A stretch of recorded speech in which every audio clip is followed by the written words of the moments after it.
జనగామ సూర్యాపేటలో పర్యటించారు మాజీ సీఎం కేసీఆర్. ఎండిన పంట పొలాలను పరిశీలించారు. జనగామ జిల్లా దేవరప్పల మండలం ధరావత్ తండాకు చేరుకున్నారు కేసీఆర్. ఎండిపోయిన బోర్లను పరిశీలించారు. ఒకే పొలంలో 40 ఫీట్ల మేర 4 బోర్లు వేసిన రైతుకు చుక్క నీరు రాలేదు. రైతును కేసీఆర్ ఓదార్చారు. అన్ని విధాలుగా అండగా ఉంటామని భరోసా ఇచ్చారు. ఆ తర్వాత సూర్యాపేట జిల్లాలో పర్యటించారు కేసీఆర్.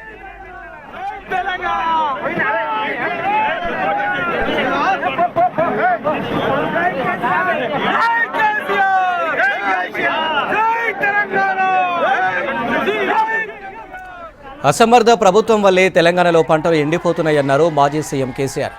ఏ జిల్లాలో ఎంత పంట ఎండిపోయిందో లెక్కలు తీయాలని డిమాండ్ చేశారు. ఎకరాకు 25,000 రూపాయల నష్టపరిహారం ఇవ్వాలన్నారు. రైతులను ఆదుకునే వరకు ఈ ప్రభుత్వాన్ని వెంటాడి వేటాడుతామని హెచ్చరించారు. తమ అంచనా ప్రకారం రాష్ట్రంలో 15 లక్షల ఎకరాలు ఎండిపోయిందని, పంట ఎండని జిల్లానే లేదన్నారు. 3 నెలల్లోనే తెలంగాణ పరిస్థితులు తలకిందులయ్యాయన్నారు. 100 రోజుల్లో 200 మంది రైతులు ఆత్మహత్యలు చేసుకున్నారన్నారు కేసీఆర్. నేను ఒక మాట చెప్తా ఉన్నా. హైదరాబాద్కు పెట్టుబడులు ఐటీ రంగంలో ఇండస్ట్రీలో అద్భుతంగా వస్తున్న తర్వాత హైదరాబాద్ను పవర్ ఐలాండ్ సిటీగా మార్చినాం మేము. ఎందుకు ఈరోజు ఇబ్బంది పడతా ఉంది? ఇది పరిపాలకుల అసమర్థత అవునా కాదా? దయచేసి మీరే ఆలోచన చేయాలి. పని చెయ్యలేనటువంటి, పని చేతగానటువంటి ఒక అసమర్థ ప్రభుత్వ విధానం అనుకోవన్నా దీన్ని ఏ విధంగా అర్థం చేసుకోవాలా? లేదు అంటే మనకు దరిద్రం ఉందంటే అర్థం చేసుకోవచ్చు. ఉండి దరిద్రం ఎందుకండి? 3 నెలల లోపలే నడుస్తలేదు అంటే ఎవల అసమర్థత అండి? ఎవల ఫెయిల్యూర్ ఇది? 100కు 100% నేను ఆరోపిస్తున్నా ఇప్పుడు ఉన్నటువంటి అసమర్థ, అవివేక, తెలివి తక్కువ కాంగ్రెస్ పార్టీ యొక్క అసమర్థత. ఇలా మంచినీటి పథకం ఏందండి? Bhagiratha. What is wrong with it?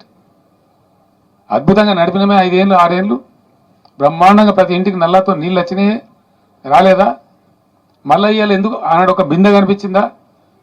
Hyderabad నగరంలో కానీ, బయట ఊళ్ళల్లో కానీ, గ్రామాలలో కానీ ఒకరైనా ఒక ట్యాంకర్ కనబడ్డదా? ట్యాంకర్ల బిజినెస్ కనబడ్డదా? నాకుండే సమాచారం మేరకు 15 లక్షల పైచిలకు ఎకరాల పంటలు ఎండుతా ఉన్నాయి.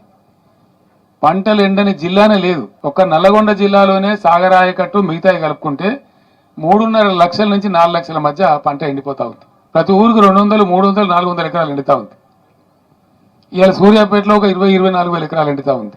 ఏం కారణం చేత ఎండబెట్టిన మీరు సాగరాయకట్లో?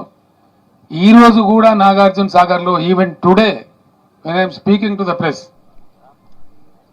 ఎండిడిఎల్ కంటే అబోవ్గా 7 టీఎంసీ వాటర్ ఉంది.